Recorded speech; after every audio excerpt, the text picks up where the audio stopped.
కుప్పం నియోజకవర్గంలో చంద్రబాబు కోటలు వైసీపీ బద్దలు కొట్టడానికి వేసిన ప్లాన్ ఏంటి? సొంత అడ్డాలో చంద్రబాబు టార్గెట్ పెంచడానికి రీజన్ ఏంటి? పంచాయతీ స్థానిక సంస్థలు మున్సిపల్ ఎన్నికల్లో దారుణ ఓటమి తర్వాత ఊపు మీదున్న వైసీపీకి ఈ ఎన్నికల్లో 1,00,000 మెజారిటీ గెలిచి షాక్ ఇస్తారా లేదా అనేది ఊపులో గెలిచి చంద్రబాబుకి ఓటమిని పరిచయం చేస్తుందా? కుప్పంలో హాట్ సీట్ లో ఎవరిది గెలుపు? కుప్పంలో టీడీపీ 1,00,000 టార్గెట్ చేరుకుంటుందా? వైసీపీ ఆపరేషన్ కుప్పం సక్సెస్ అవుతుందా? రికార్డు స్థాయి పోలింగ్ దేనికి సంకేతం? ఏ పార్టీ పోల్ మేనేజ్మెంట్ వర్కౌట్ అయింది? 4 దశాబ్దాలుగా టీడీపీకి కంచుకోట కుప్పం నియోజకవర్గం. తెలుగుదేశం పార్టీ ఆవిర్భావం నుంచి ఆ పార్టీని ప్రజలు ఆదరించారు. మరో పార్టీకి ఒక్క ఛాన్స్ కూడా ఇవ్వలేదు. ఇలాంటి నియోజకవర్గంలో ఓటమి రుచి చూపించాలని అధికార పార్టీ వ్యూహాలు రచించింది. మాజీ ముఖ్యమంత్రిని ఓడించి చరిత్ర సృష్టించాలని పగడ్బందీగా ప్రణాళికలు అమలు చేసింది. టీడీపీ అధినేత మాజీ సీఎం చంద్రబాబు నాయుడు కుప్పం నియోజకవర్గం నుంచి వరుసగా 7 సార్లు గెలిచి రికార్డు సృష్టించారు. 1989 నుంచి ఇప్పటి వరకు చంద్రబాబు నాయుడికి ఓటమన్నదే లేదు. దీంతో 8వ కూడా చంద్రబాబు గెలుస్తారని ఆ పార్టీ నేతలు లెక్కలేస్తున్నారు.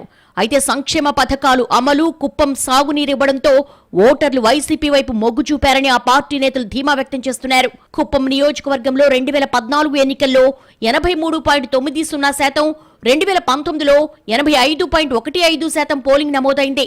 తాజా ఎన్నికలు పాత రికార్డులను బద్దలు కొట్టాయి. కుప్పం చరిత్రలో ఎన్నడూ లేని విధంగా 89.88% మంది ఓటు హక్కు వినియోగించుకున్నారు.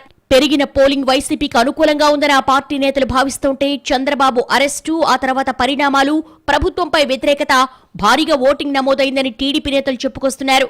భరత్ను గెలిపిస్తే మంత్రవుతారని జగన్ ప్రకటించడం, నీటిని విడుదల చేయడం, పోల్ మేనేజ్మెంట్ బాగా జరిగిందని, అది కలిసొస్తుందని అధికార పార్టీ నేతలు అంచనా వేసుకుంటున్నారు. అయితే టీడీపీ మాత్రం వైసీపీ నేతల మాటలను పట్టించుకోవడం లేదు.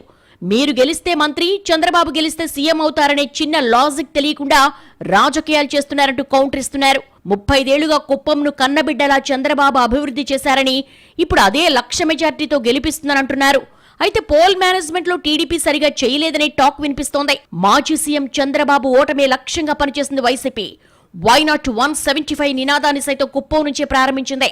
గత ఎన్నికల తర్వాత వరుసగా షాక్లిస్తున్న వైసీపీ ఈసారి మాత్రం బాబుకు ఓటమి రుచి చూపించాలని డిసైడ్ అయింది. 1989 నుంచి 2019 వరకు వరుసగా 7 సార్లు చంద్రబాబు నాయుడు గెలిచారు. 3 దశాబ్దాలుగా కుప్పం ప్రజలు ఆయన్ను ఆదరిస్తున్నారు. అయితే మొదటిసారి 2014 ఎన్నికల్లో 55,000 ఓట్లు సాధించిన చంద్రమౌళి ఆ ఎన్నికల్లో చంద్రబాబు నాయుడు మెజార్టీని 47,000కు పరిమితం చేశారు. 2019 ఎన్నికల్లో దాదాపు 70,000 ఓట్లు సాధించిన చంద్రమౌళి చంద్రబాబు నాయుడు మెజార్టీని 30,000కు కట్టడి చేసి అందరి దృష్టిని ఆకర్షించారు. చంద్రబాబుపై గెలవకపోయినప్పటికీ ఆయన మెజార్టీని తగ్గించడంలో చంద్రమౌళి విజయవంతమయ్యారు. 2019 ఎన్నికల ఫలితాల్లో మొదటి 2 రౌండ్లలో చంద్రబాబు వెనుకపట్టం సంచలనంగానూ మారింది. తొలిసారి కుప్పం నుంచి పోటీ చేసి 1989 ఎన్నికల్లో చంద్రబాబు నాయుడికి అత్యల్పంగా 6,918 ఓట్ల మెజార్టీ వచ్చింది. 1999 ఎన్నికల్లో అత్యధికంగా 65,687 ఓట్ల మెజార్టీ దక్కింది. కుప్పంలో చంద్రబాబుపై పోటీ చేసి 50,000కు పైగా ఓట్లు తెచ్చుకున్న తొలి అభ్యర్థి చంద్రమౌళి. ఇది వైసీపీలో కొత్త ఉత్సాహం నింపింది. ఇంకాస్త గట్టిగా ట్రై చేస్తే కుప్పంలో బాబును ఓడించడం పెద్ద కష్టం కాదన్న భావన వైసీపీ నేతల్లో మొదలైంది. గత ఎన్నికల తర్వాత అనారోగ్యంతో చంద్రమౌళి మరణించారు. దీంతో చంద్రమౌళి కుమారుడు భరత్ కు పార్టీ అధిష్టానం కుప్పం ఇన్ఛార్జి బాధ్యతలు అప్పగించింది. ఆ తర్వాత ఎమ్మెల్సీ పదవిచ్చింది. ఎన్నికల్లో గెలిపే లక్ష్యంగా సీఎం జగన్ ఆపరేషన్ కుప్పం ప్రారంభించారు. ఇందులో భాగంగా కుప్పం నియోజకవర్గ బాధ్యతలను మంత్రి పెద్దిరెడ్డి రామచంద్రారెడ్డికి అప్పగించారు. స్థానిక సంస్థల ఎన్నికల్లోనూ కుప్పం నియోజకవర్గంలో వైసీపీకి ఊహించని ఫలితాలొచ్చాయి. నియోజకవర్గంలో దాదాపు 80% సీట్లు వైసీపీ గెలుచుకుంది. వైసీపీ ఎత్తులను గమనించిన చంద్రబాబు ఇప్పుడు నేరుగా తానే కార్యక్షేత్రంలోకి దిగారు. కుప్పంలో 3 నెలలకోసారి పర్యటించారు. కుప్పం పట్టణ నడిబొడ్డున చంద్రబాబు బైఠాయించి ఆందోళన చేయాల్సిన పరిస్థితి వచ్చింది. ఈ ఘటనలు చంద్రబాబుకు ప్రజల్లో సానుభూతి పెంచింది. ఈ వయసులో పెద్దాయన్ని ఏడిపిస్తున్నారని ఆ ప్రాంత ప్రజలు భావించారు. కుప్పం పరిణామాలు రాష్ట్ర వ్యాప్తంగానూ టీడీపీకి కొంత కలిసొచ్చాయి. వరుసగా ఓటముల తర్వాత చంద్రబాబు రూటు మార్చారు. కుప్పం బాధ్యతలను ఎమ్మెల్సీ శ్రీకాంత్కు అప్పగించారు. ఆ తర్వాత లోకేష్, భువనేశ్వరి వరుసగా పర్యటించారు. నీటి విడుదలంటూ వైసీపీ ఫ్లాప్ షో చేసిందంటూ ప్రజల్లోకి తీసుకెళ్లారు బాబు. ఏమైనా ఈ దఫా కుప్పం పోరు అత్యంత ఆసక్తికరంగా మారిందనడంలో ఎలాంటి సందేహం లేదు. 1999 ఎన్నికల తర్వాత కుప్పంలో చంద్రబాబు నాయుడు మెజార్టీ క్రమంగా తగ్గడం వాస్తవం.